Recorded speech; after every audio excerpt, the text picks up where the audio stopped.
Welcome back to another episode of Unfiltered Mommyverse. We are Chris and Jules. Today we are joined by Katie James, a highly experienced midwife with over 20 years of experience, international board-certified lactation consultant, and Katie has supported countless families throughout the journey of pregnancy, birth, and lactation. She's educator, speaker, and podcast host. So welcome, Katie. Thank you so much for having me. Pleasure to be here.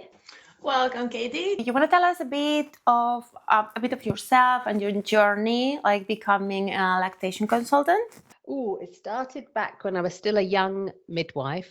I think I was about 24, and no one really wanted to do the job. They were opening a breastfeeding drop-in clinic with an UK charity, National Childbirth Trust, and I put my hand up for the job. I had an interest in breastfeeding, and that was it. That was the beginning, really. I started to work with a breastfeeding counsellor. I'd always loved doing it in my everyday work, and then it just went from there. And then I went to Australia, worked as a lactation consultant there, started to work in the universities, ran drop-in centres, started home visiting. And so it's just kind of grown. And the more I got into teaching my peers, the more I wanted to then learn more about the research and then teach others, and then basically tell anyone who would listen about human lactation science and breastfeeding and how we can make it better. And that's how podcasting came in as well? Yes, the podcasting, it started with me and Rachel Reed, who we met on the first day of university. So we'd known each other a long time. And then we both lived in Australia together. And then I moved to where I am now in Switzerland. And we would always chat once a month, like 2 hours online. And we'd end up talking about our careers or, these topics. We were so boring. We'd talk about those things. And I said, my God, we should really record this. And it was in the middle of COVID. And we just hit record, basically. And then it went from there. And so then I realized that kind of reach you could have with podcasting and storytelling and listening to others and learning, and by sharing that on a different kind of platform than blogging or writing books or educating to the people who wanted to come and see you at conferences. I was talking to the converted. I was talking to those midwives or lactation consultants who had an interest already in lactation. What I wanted to capture was the midwives who possibly all on birth workers who focused very much on pregnancy and birth. And then the doors kind of close and we forget about postpartum. It really is a Cinderella service. And for me, it's exceptionally important. It's a whole package, all of it, of that transitioning into motherhood.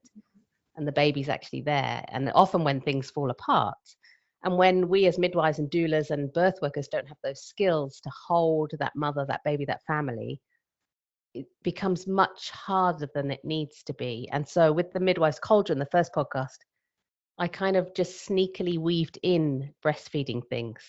We kind of pulled everyone in with the birth and the midwifery, and then I sneaked in the breastfeeding and the lactation. I kept doing it. And then these people started to have an interest. And so I'm pleased with that. I'm proud of that. It's that's really important for me to kind of get those who maybe beforehand might have thought, I don't need to know about that. I don't need to educate myself on it. I don't need to worry about it. It's in the future. Whether you're a mum or a birth worker, we do need to think about it as early as possible. And we do need to learn about it. Yes, that's amazing story. And this is actually how we started our podcast with Chris as well. We were talking, sending each other audios, and then we said, okay, let's make a podcast. Let's make it official. That's it. That's great. It's the best way to do it. Yeah, we became moms at the same time, so we were talking about the same things, like the baby, husbands, all that it's around there. And yeah, that's how we ended here.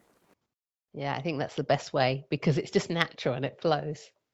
Yeah, and we talk from the experience, and we love how your journey started and how you're doing now. And just to dive in for the first time moms or moms to be, how they can prepare themselves. Is it possible to prepare themselves for the breastfeeding, their bodies, their breasts, and should they invest, for example, in nipple shields or some other gadgets? I think like anything, on one hand, we can say you can't prepare for anything that you don't know what's going to happen. But when we have some knowledge about how the physiology works and we have some knowledge about what might happen, then we're not suddenly dumped within those first few days into this swamp of information and confusion and pain and emotional roller coaster. And I think the other thing to realize is that we often forget during the pregnancy time is in pregnancy, our brain kind of changes in terms of how much we can absorb. But it's going to get worse when the baby arrives. Like in that first week, as a midwife and lactation consultant, I don't really want you to have to make hard decisions and think things through and think analytical or mathematical. I want you to have a kind of knowing of, hold on, I read somewhere, say for me, for example, I read that Katie, or I heard Katie speak about this and this. Hold on, I'm going to tell my partner to go and find that information. And so there's this kind of undercurrent of, I feel confident, I know that X, Y, Z, A, B, C, D, E, F, G could happen, but I also know what should be happening. And when I know kind of what should be happening and have a bit more knowledge, then I can see when things are going wrong.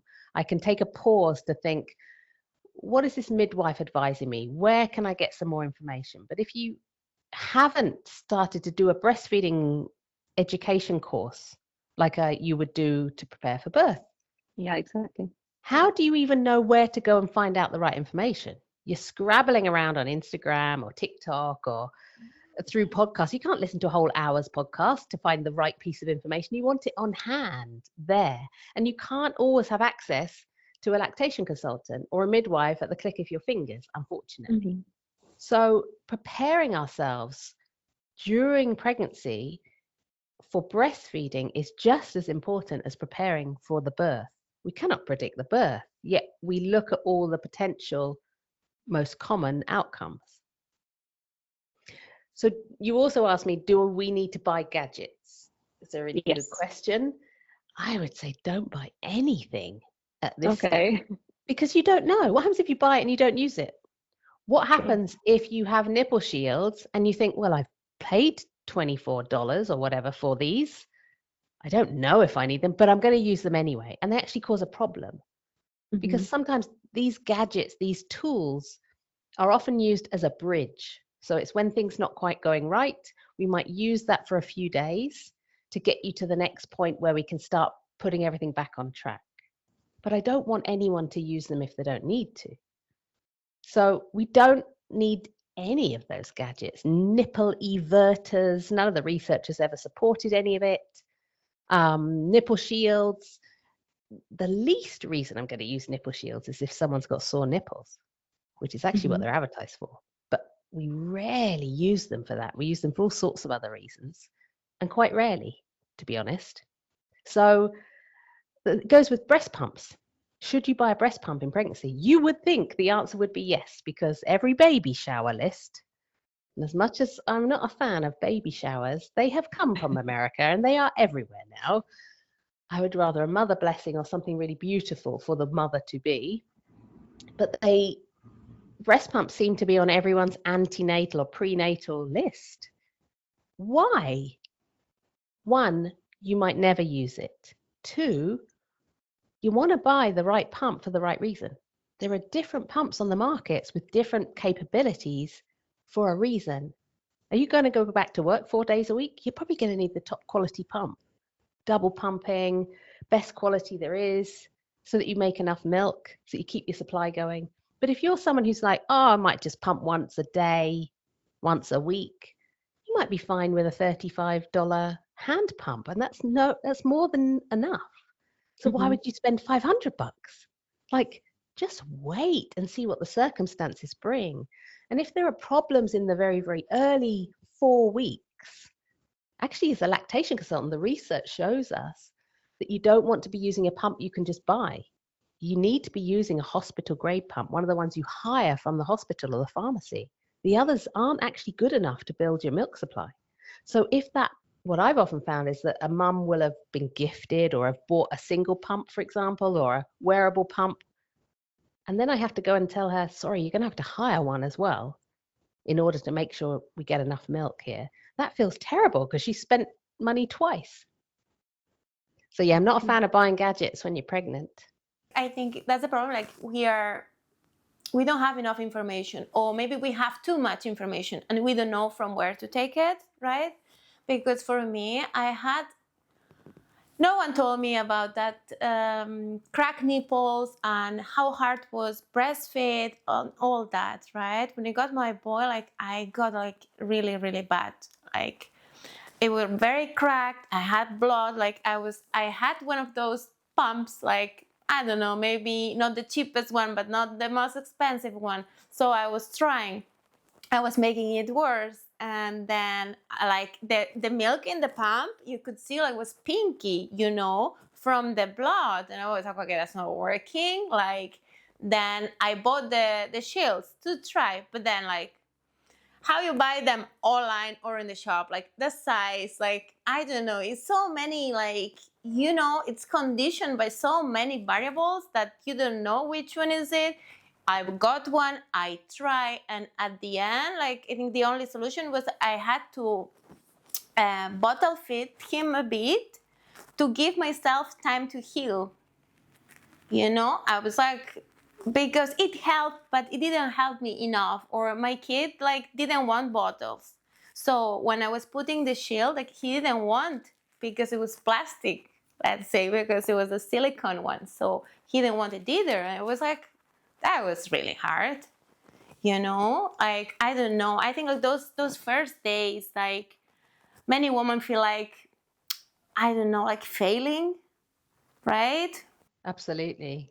And that your own story is very, very common, unfortunately. And this is where it's about who's around you, supporting you. Midwives, nurses, doulas, who are your support people? Who are the other people that are whispering in your ear lots of information, whether that's online, social media, podcasts, family, friends? We're taking so much in. So if we can try and learn more about it and think, okay, if that went wrong, if I've got sore nipples, what are my options? I'll remember that whilst you learn this at 30 weeks pregnant. Then you go back to it. It makes life a little bit easier. A little bit. It is still blooming hard work because you're in the postpartum and everything hits you hard and fast. Your hormones are rapidly changing. Your emotions are all over the place. Your brain feels like mush. And you are suddenly responsible for a whole other human being who you've never felt more love for that in your life, mostly in those first few days. For most of us, some of us, that takes a bit of more time. It's a huge amount of weight that can be on our soldiers' shoulders. And on top of that, to then have sore nipples, bleeding nipples, you're trying a pump, you're thinking, God, what else do I get? Oh, nipple shields. Oh my God, now I've got to think about a size for them. How do I even stick them on? The baby pulls them off. They don't even like them. Should I use a bottle? What type of teat? What type of bottle? How do I feed them? What type of milk? It is so huge. And so the story is so common. So what do we do about it? The thing is really preparing in pregnancy, and also preparing more than just education, but never leave your partner out of the education you do. Because a lot of women have said to me over 25 years now, does my partner also need to come with me to the breastfeeding class? They came to the birth class, and I go, yes, of course. They're the person who's going to be a little bit more awake. Their brain is not quite as mushy as yours. They are also an extra pair of hands and brain. Also bring in, your mother, your best friend, someone else who's going to be an advocate for you. If you can, and you have a postpartum doula. Or the other thing I always say is find out where the breastfeeding drop-in groups or the breastfeeding cafes or the online breastfeeding support is in your country. Because if you also have one that's around the corner and it's like a little drop-in center, you can drop in there when your baby is still in your belly and not in your arms. And not many women do it, but the ones I've really persuaded to go have come back to me with the biggest smile on their face, because they've been surrounded by mums and babies of all different ages. They've listened to their stories and they've come back and gone, I know that I can just walk back in next week and I know people. And I'm actually going to go next week because I was watching so-and-so breastfeed and I didn't realize babies did this or this or this. And so her nervous system has settled before the babies even arrive. She's not walking into an unknown group with unknown people, with unknown expectations in the middle of when feeling like her nipples are falling off and she's in an amazing amount of pain and confusion and sadness. She's actually walking in going, I know I'm going to get support from these people and I'm going to be welcomed with open arms. They're all going to go, woo, you've had your baby. And I'm going to be loved and I'm going to be supported. It's a very different feeling than going in frightened and apprehensive.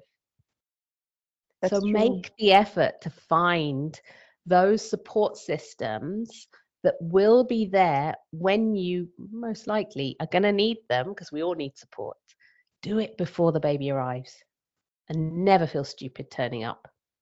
Yeah, that's amazing idea, because unfortunately we gave a birth and breastfed during COVID, so it was impossible for us, and we did it all by ourselves. And I remember nobody also told me that after the baby is born, the milk supply might show up after 3 or 4 days. And they were just telling me, just put the baby, let her latch. And I was so frustrated because nothing was coming out. And I was like, she was crying, I was tired, I was frustrated. And then finally the milk arrived, I think, day 3. And I also was told to be careful what I eat, to not eat too much citrusy fruits, or be careful. Yes, exactly. Or tomato. Yes, because the baby can get the rash from it. And the only thing that was very useful advice for me, it was to boost the supply, was to drink. We have it here in Germany, something called Malzbier, like alcohol-free Guinness. And I felt when I was drinking once a day, like it was working, it was helping me. So is there any like food that we should avoid during breastfeeding, or any food that will help us with the supply, or drinks? Okay, let me come first to the what helps with the supply. I love that you had the non-alcoholic like stout, because that's brewer's yeast and it's an actual so foods that help boost milk supply are known as galactagogues. It's a lovely easy word for us to remember. God, not I never know if it's galactalogs or galactagogues, and I always spell it wrong. Anyway, it's galacta something, and these are certain foods, so they can be really nourishing foods, like having porridge or oats, or making oat bars or granola, having almonds. Brewer's yeast can be a little bit stronger. There are more effective herbs and supplements we can use to boost milk supply, but I wouldn't want anyone starting them from the beginning. Because what happens if she is one of those women who makes a lot of milk and then she's gulping these teas or these supplements, and actually she's making the problem worse, and then she's putting herself at risk of mastitis. So I don't want to mess with the natural flow of things in the early days unless there is a medical reason to. And you're right, your milk on average should come in about day 3, but for some women it's much longer, until day 5, day 6. Those are the women I'm probably going to start using a galactagogue with. But in general, having some oats in the morning, if you can stomach those, obviously, having some almonds, eating healthy fruits and vegetables, and some bone broth, all of this is nourishing. Eggs, red meat, like replenish your system. Is there anything you shouldn't eat? Oh my goodness me. It depends on what country you're in. There'll be a different list for every single country. And what does that tell us? None of it makes sense. There are very, very rare circumstances when we would need to put a mum on an elimination diet as a trial for 96 hours. That's 4 days, to see if there was a problem with the milk for some reason. Very, very rare. We'd be noticing this 2 weeks at least down the track, if not further. In the beginning, can you still eat chocolate and cabbage and citrus fruits and tomatoes? And yes, basically, me and my colleague Jo, I do another podcast with Jo called The Latch Revolution. She's also a lactation consultant. We did one about nutrition. And we say, yes, of course, try and be as healthy as possible and eat the bone broth and the eggs and the veggies and everything. However, when you're that tired, whatever the food is that someone puts in front of you and you can stomach it, please eat it. because it might be several hours before you get something else. Yeah. What I think is really important is that to note that you are going to be more hungry when you breastfeed, and your body does actually need more calories. So it needs like an extra whole meal worth of calories. So a whole main meal. And if you can't have time, or you don't have enough space to fit in another lasagna, so to speak, have nut balls and, nutty, datey, vegetable-y snacks on hand, preferably healthy, preferably not crisps and crackers. But if that's all that's in the cupboard, eat it. Those types of things are just going to nourish you. And everything anyone says, just take it with a pinch of salt, because they're like little earworms that go in and you go, oh, shoot, someone told me not to eat chocolate and now I've had a terrible night. Well, was it the piece of chocolate cake? Or was it just the fact that, babies have good, let's put that in inverted commas here, good nights and more busy nights of feeding? And that's normal. And they change, particularly in that first 4 weeks. It is all over the shop. So thinking and linking it to one food, you could end up with the most restrictive diet for no reason whatsoever. So no, just eat nice, nourishing food that makes you smile. When the milk supply shows up, let's say 4 days after giving a birth, in that window, should we give the formula to the baby? Because many mothers feels like, oh my goodness, my baby will be hungry, will be starving, and I don't know if that's true. So at the beginning, there's colostrum. So if you're pregnant right now, from about 20 weeks of pregnancy, you start making colostrum, tiny, tiny quantities of it, because the hormones of pregnancy prevent you from making lots of milk. And then as soon as the baby and the placenta are born, the hormones of pregnancy rapidly drop. And this allows for the hormones of lactation, of breastfeeding, of milk making to increase. And they take about 72 hours to get to their peak. And then, like, Dolly Parton comes to town. We and the feel milk that, comes yeah. in. Before then, it's just these small but growing amounts of colostrum. So babies probably drink between up to around 11 mils total, not total, 11 mils on day one, and then it's kind of growing. But if you if you hand expressed, you might only see like half of 1 mil, half, 0.5 ml. You might see 2 ml, like we're talking tiny quantities. Colostrum is more of an immunization and a glucose kick to the brain than it is like a calorie loaded food that's going to make a baby gain weight. It's kind of like a transition. The baby's been fed through the umbilical cord 24/7, and then the baby comes out and they can be quite heavily loaded with water. The body needs to regulate, loads of processes need to change and exchange, and this kind of just settles them in. But because it's tiny amounts, day 2 comes around, and that's like the feeding frenzy. And this is often when we doubt our milk supply, because we think, oh my goodness, my baby has no milk. My breasts have no milk. They're starving. They're not starving. If they're pooing and weeing and they're within the normal weight ranges, because we expect them to lose weight in this period of time because they lose the water, and they're not feeding. They're not, not having masses and masses of milk and high fat milk or anything.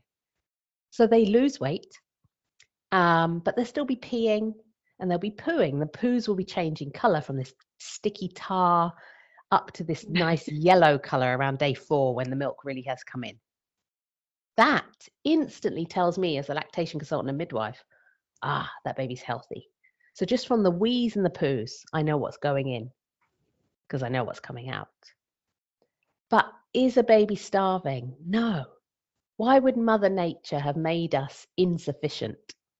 She didn't. But we don't have the knowledge anymore because we don't live in tribes of women with our boobs out and breastfeeding all the time.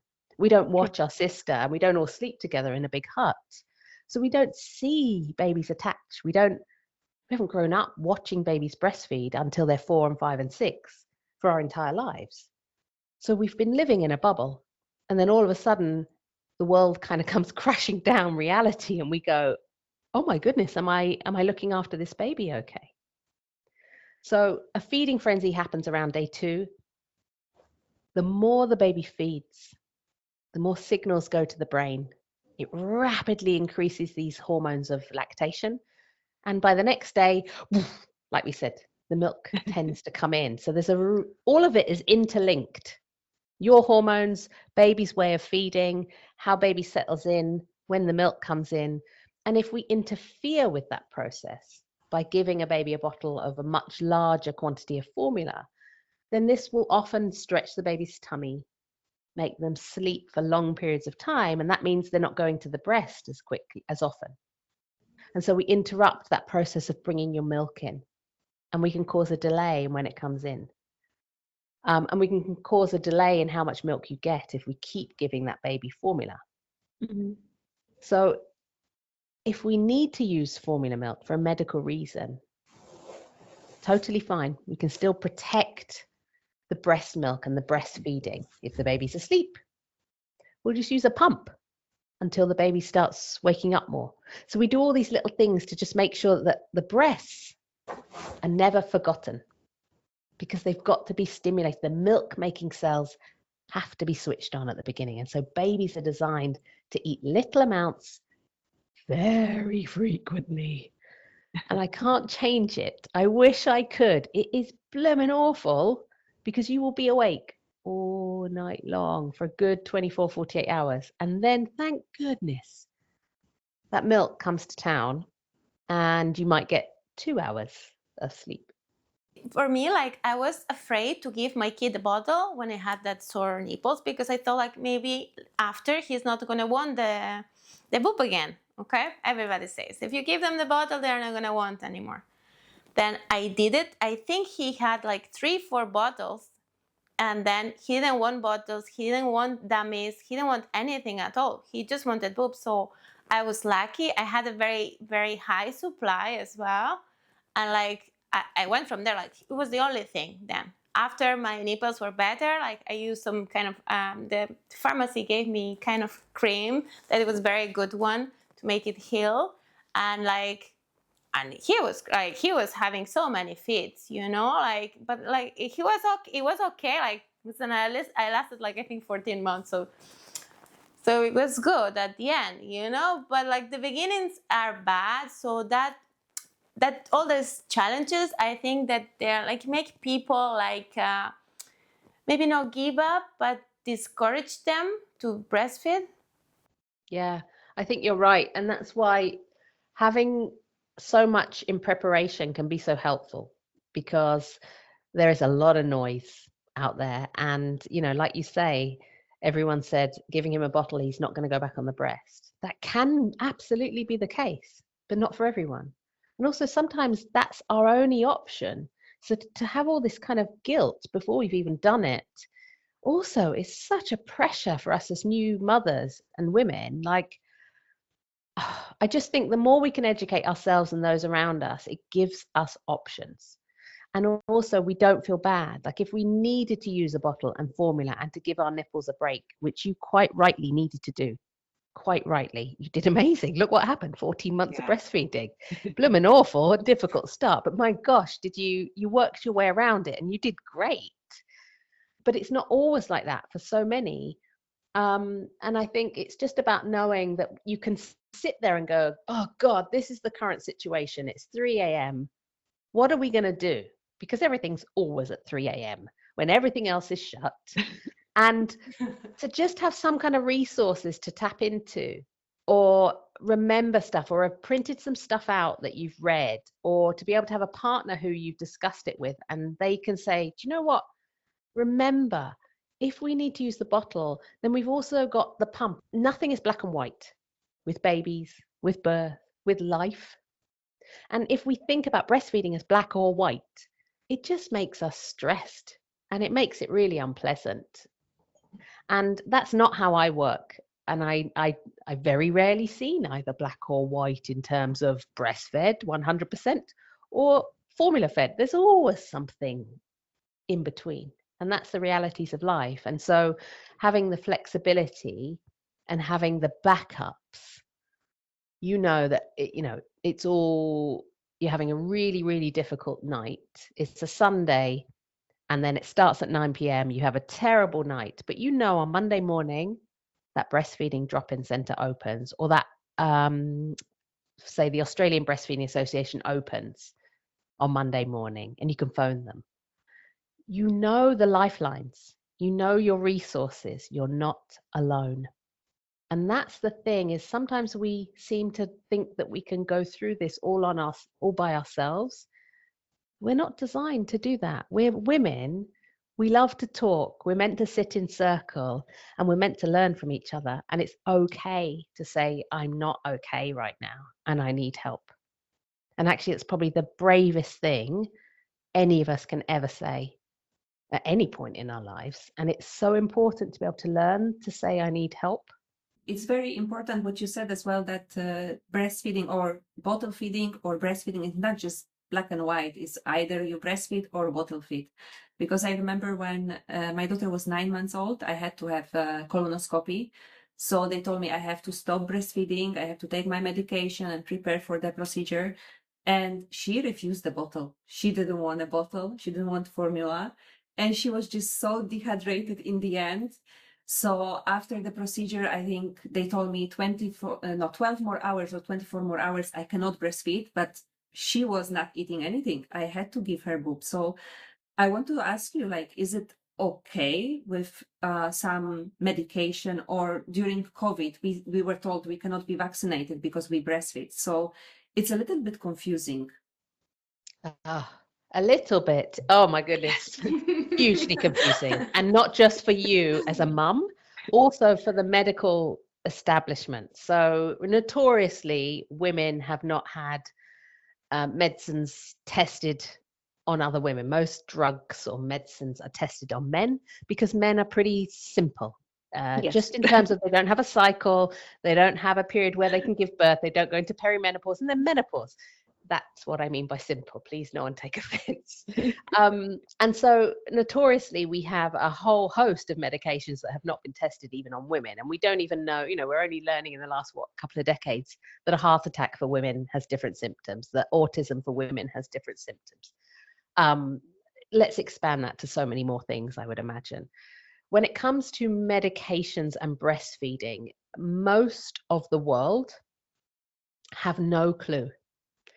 And the best person to consult with is a lactation consultant, or there are certain places and pharmacies, or not pharmacies, like pharmacists, I should say, for each country. Like there was kind of one pharmacist, actually two, in the whole of Australia who we would consult for medication and breastfeeding.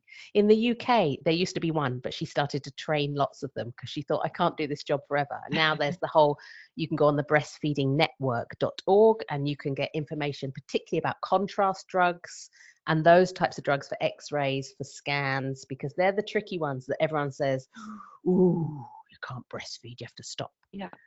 And so there's information out there. In America, there's a guy called Thomas Hale, and he's written a book. It's like the Bible of all drugs, and has a website where us as lactation consultants just kind of go in. Anyone can go in.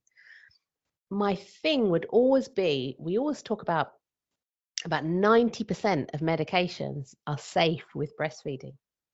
90%. That's actually a lot. So if you're breastfeeding, and a clinician says to you, who is not trained in breastfeeding, so let's face it, that's anyone who isn't a midwife or a lactation consultant mostly, you can ask them, they might be a GP who is, they might say, you need to stop breastfeeding. And I would just, unless it's a very, very urgent medication and you're in the emergency room, there is time to take a pause and say, can we just find out whether I do need to stop breastfeeding? Do you know where I can find some more information? Now, that might mean that you end up going to Thomas Hale in the US and you find his website. It might mean that you go to the BFN in the UK and you find information there, and then you can print it out and give it to your doctor. Because we find that so many women, particularly with things like antidepressants, they're told to stop breastfeeding. And actually, when someone's been breastfeeding for a long period of time, that in itself helps with postpartum depression symptoms. It helps alleviate them. So stopping the breastfeeding actually could make things worse. Mm-hmm. There are many, many drugs that we can take with breastfeeding that might be under the category of antidepressants. But most psychologists and psychiatrists are simply not aware. It doesn't mean they're stupid, they're just not aware. And the standard textbooks for medications, almost all drugs are written not suitable for pregnancy and breastfeeding. Yeah. And that's where the problem comes, is they actually have to dig a little deeper and around the back and up the corner and in the cupboard. And then they find the Thomas Hale book and go, oh, hold on, there's been a lot of studies on this and it's actually safe. Or I see that this drug works the same way, but this one's safe with breastfeeding. Let's use that one instead. So I think, unfortunately, the onus needs to be on us as breastfeeding mothers to go, actually, is there an alternative medicine that I could take? Or is this one actually really forbidden? Can we look a bit further? Yeah, it feels like we have to investigate as well for the doctors. Yeah. Because every time I Unfortunately, went to the doctor, Yes, I was asking and they were like, oh, there's this website here in Germany. Just check if it's green next to the medication, it's safe. If it's red, don't take it. And I'm like, oh, okay. They have Then I they have to had the research more. same. They have the same in Ireland as well, too. They were checking. The GP was on the website checking if that medicine, like if you could take it or not. It's just like, Yeah. Yeah, and that's really common. And those generic websites are they're often going to say red, you can't take it. So we need to go and get the real information. And then the other thing I will just mention about medications, which often is the opposite, is if we have really bad colds and we're very stuffed up and you want to go and get like a cold and flu tablet, they're often sold over the counter. You could just buy them in any pharmacy. And often pharmacists are not aware that the thing that's contained in that dries up your sinuses will dry up your milk. Okay. It's a pseudoephedrine. So that is sold over the counter, and often no one says anything to breastfeeding women or asks them. yeah, they don't ask. And that's the thing. And sometimes we assume, oh, well, they see me with my baby, so they'll ask me about breastfeeding. And the pharmacist doesn't think, oh, mum and baby, maybe they're breastfeeding, particularly if they think a baby's over a certain age of when we shouldn't still be breastfeeding, in quotes, definitely Yes. not a thing. But depending on what country you're in, if you're in the UK or Ireland, there will be a certain period of time where we assume most women are not breastfeeding. And so you might not even get the question asked of you. So it's a really tricky one, but you have to be aware to ask the questions and to think that if you get a no, maybe get a second opinion. when I had my first child was born in Ireland, but then we moved back to Spain, and the second one I had it here. And I saw the difference with breastfeeding because in Ireland there is not a very high rate of people who does it, so they don't let you go out from the hospital till your baby latches properly and like your supply is kind of okay for you to go. And in here in Spain, like you give birth, and if it was a regular birth, the day after, they send you home. You know, like they don't care what you do. Like in the same way that people who doesn't want for any reason to don't breastfeed, they give them some medication to stop the milk, to cut it. Same in Germany. Yeah, I know. In Romania as well. Like my husband is from there. But in Ireland, that doesn't exist. And I believe in UK probably neither. Like, No, it doesn't. It doesn't in Australia either. We won't use that medication because any medication can potentially have side effects. So why would we use a medication when we can stop that from happening? Naturally, we can just tell your body it's weaning. So all of us, whether we choose from the beginning to breastfeed or to formula feed, all of us will have that exchange of hormones from pregnancy to lactation. And at day 3, the milk will come in regardless of what you're doing. Then if we don't stimulate the breast enough and drain the milk, the body will go, oh, you don't want any milk. All right, I'll stop making it. Whereas if the baby keeps breastfeeding or you keep pumping the milk out, the body will just keep giving it to you. So yeah, it's every country, and this is why it's so challenging, because you can move from country to country and you expect it to be the same, and it's completely different. It's true. Like when I was breastfeeding my first one, I got pregnant again. Okay, it's in between months in between them. So they told me that my child should stop. Maybe like he won't like the milk anymore because I was starting again with colostrum. Is it true? Like, I mean, once we are breastfeeding, like you go back when you get pregnant, like, I mean, like doesn't keep flowing, let's say. It about 36 weeks of pregnancy, it would turn back to being colostrum. Okay. But until then, it will stay the mature milk for your toddler, let's say, your first child. So can you breastfeed while being pregnant? Absolutely, if it feels okay for you. It's not just about baby, it's also about mum. He didn't want it. He didn't want it anymore. He dropped it at 14 months. And how many weeks pregnant were you? I'll say, well, it's between months in between that, 21 months in between them, and he was 14. I'm really bad with this thing. I can't do the maths either. Oh, my brain. Hold on, 14, 20, 6, 6 months. 10 months. No, it can be. 10 months. That would be, you wouldn't be pregnant. Wait, I haven't worked that out.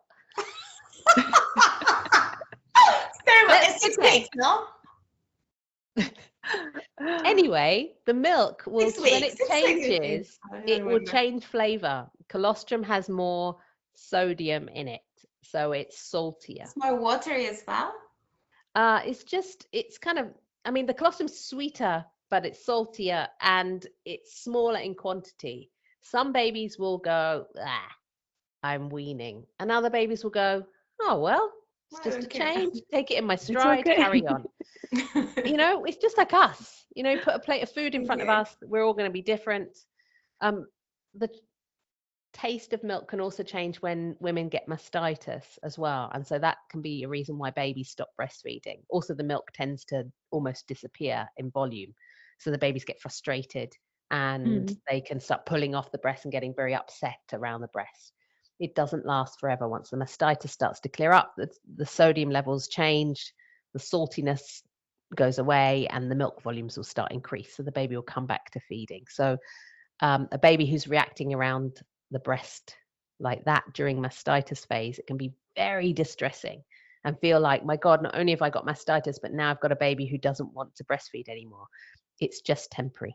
I want to just touch base on the topic breastfeeding in public. Is why so many women start to feel, okay, I don't want to breastfeed because I don't want to have to do it outside the house. People are watching, I don't feel comfortable, or somebody can come to me and say you should cover yourself. Why is that still a problem nowadays? I think if you look at the statistics on the countries that sexualize marketing the most, so you know, we use kind of sexy figures of women in marketing. So those countries who use that a lot, Britain, America, we tend to be quite prudish and adverse to breastfeeding in public. We're more than happy to see a woman half naked if she's advertising a car, but we're absolutely not happy to see that if she's nurturing her child. And so the more you have that advertising using sex, the worse the breastfeeding rates are, and breastfeeding in public. Very interesting. I mean, culture, it's, you know, if you were breastfeeding, Chris, in Ireland, and Ireland has one of the worst breastfeeding rates in the world, unfortunately. That's not a stab at anyone in Ireland. It's just purely, you know, everything is about systems. It's not about individual women. It's not about you didn't do good enough, or you couldn't breastfeed, or you should have tried harder. It's never, ever about that. And it's never about guilt of that woman. No, when I was in the hospital, like the baby didn't want to latch at the beginning, or like it was difficult for him to latch. And the nurses, like midwives that were coming, like they were helping me, but like not really, you know, like, oh, you should do it like this or like that. Till I think it was I don't know, there was one lady that I remember her, like, she came and she was like, no, let's do it like that. Like you lie down, he lies down beside you, And she was the one who did it, who made that happen, you know? And after that, it was okay. But it took, I think it was like the third midwife that came. Because maybe they're not taught about it. Like, We're just don't know not how. training our staff and our midwives. Again, we put a lot of emphasis on antenatal and birth, intrapartum care, and we don't put a lot of resources or time or education into the postpartum, which is utterly ridiculous, and it continues and has been like that for decades and decades. And then you look at cultures and you look at how we are in society, and you know, societies who are not used to having family life and embracing family life. Look at the difference between going to Spain, go to southern Spain, and you go to the UK. It's very different in how we embrace families and sit around together and sit in big groups and lots of kids screaming around and people breastfeeding. And you go to Britain and it's not as normal to see breastfeeding in public. Also, if there's higher rates or lower rates of breastfeeding, then not many of your mates are breastfeeding. And so you feel a bit like a loner on your own. And then I think there's this assumption that when you breastfeed in public, you have to show all. Like you're just going to get your boobs out and everyone's going to see everything. And one of my ways to combat it, because I can't necessarily change society or culture, I haven't had the magic wand to do that quite yet. I'm working on it. But in order to instill confidence, regardless of the environment around you, I always say to women, practice with the clothing that you're wearing whilst you're in your house and sit in front of the mirror. So you're going to put like maybe the singlet that you can open, and you're going to put a shirt over the top. And then I want you to sit in front of the mirror and breastfeed with that outfit and see what other people can see. And then try it with your favorite dress, and then try it with that. And what happens is you often realize, oh God, I was going to wear that. That really exposes my belly, which often lots of us don't like. It's that kind of thing more than the breasts. Oh, but if I wear the singlet with this layered and this layered, no one sees a thing. And you just get that confidence of knowing what clothing to wear and not being caught short. You've seen what others are seeing.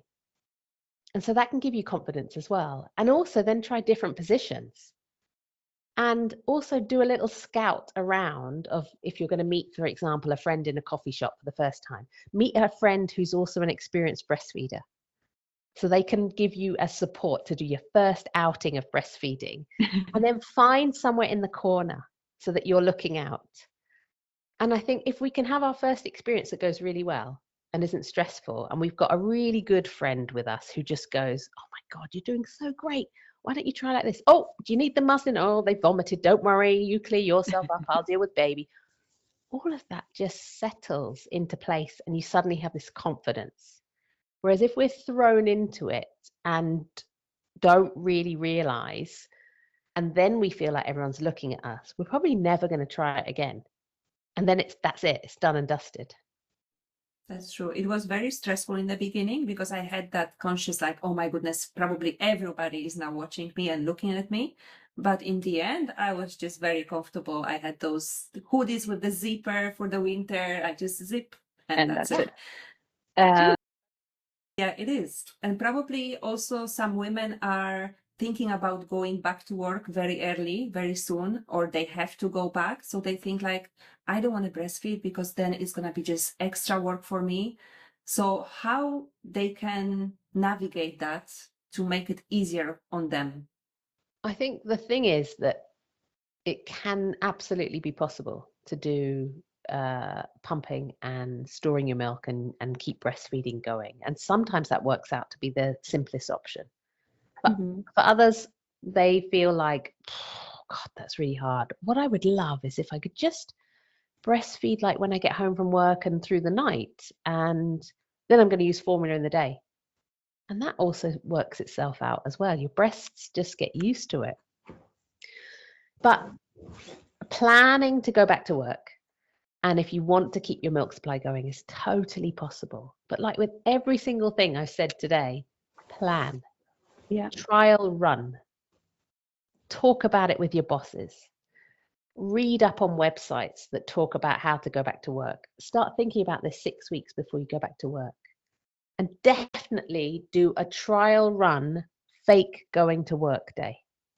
So whoever's going to be looking after your baby, so your partner, a nanny, grandma, granddad, whoever, rope them in and be like, this is my first day back at work, pretend.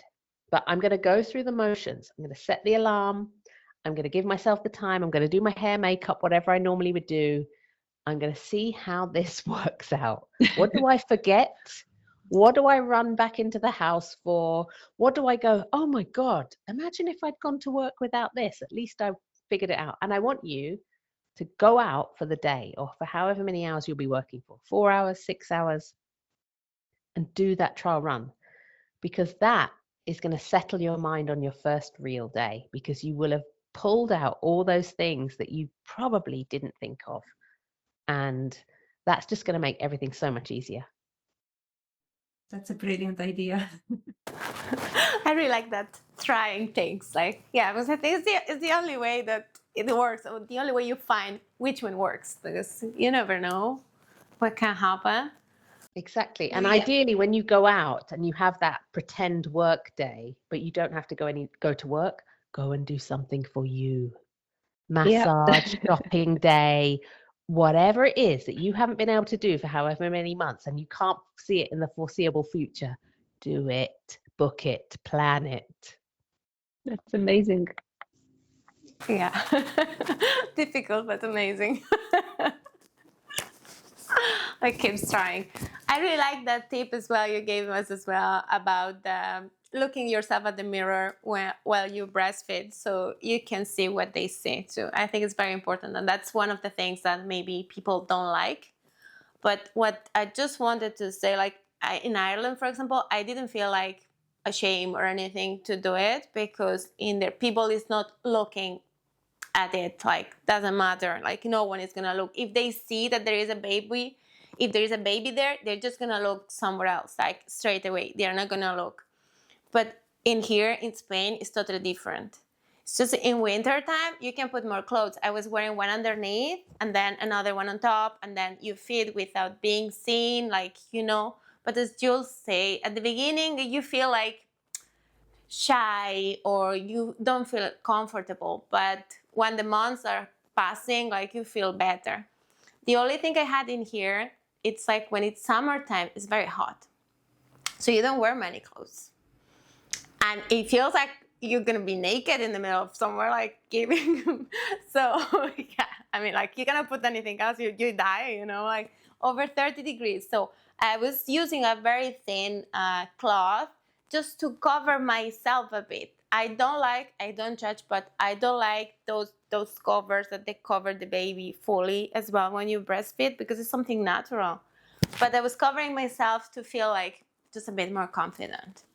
Yeah. And I think if you're covering your breast area or here with a cloth, it's fine. But also those big kind of covers that we have, or if we put a cloth over baby's head and it's 30 degrees, the heat that is generating, like imagine us putting a cloth fully over our head, we would be sweating. It's a bit like that whole safety thing of we think we're protecting the sun by putting a cloth over the baby's stroller.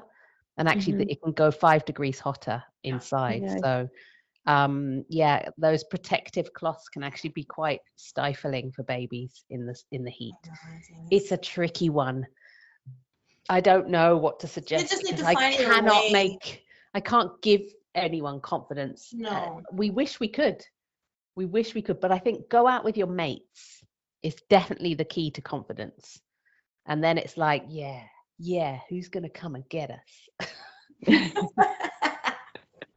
But sometimes women, they're using the cloth, the full cloth, because of their religion or culture. And unfortunately, it's summertime and they have no choice, but they still want to breastfeed. So yeah, it is a tricky one. It's really tricky one. But it is, for me, it's a safety issue. So regardless if it's religious or for what reason we're using it, we have to also make sure our baby is safe. Yeah. And if they can't breathe properly because it's so hot, that's the point I'm making here, is they can be very, very hot under them if that baby's feeding for 30 minutes. So we need to be mindful of it. And I think sometimes we're not mindful of it because we're thinking about the cultural, we're thinking about the exposure, we're thinking about other things. But actually, if that is really hot under there, we need to be very mindful of it. So we're very grateful for this conversation. I'd just like to close. I would like to ask you, if you want to share with us where our listeners can find you and how you can help them. I suppose I specialize in being a lactation consultant online and globally. So I have a practice here where I see women in my clinic in Lucerne in Switzerland, but also online globally. And I have a course, and I call it both a course or the breastfeeding SOS. So I have it's like a library of little videos. Everything's about 2 to 4 minutes long.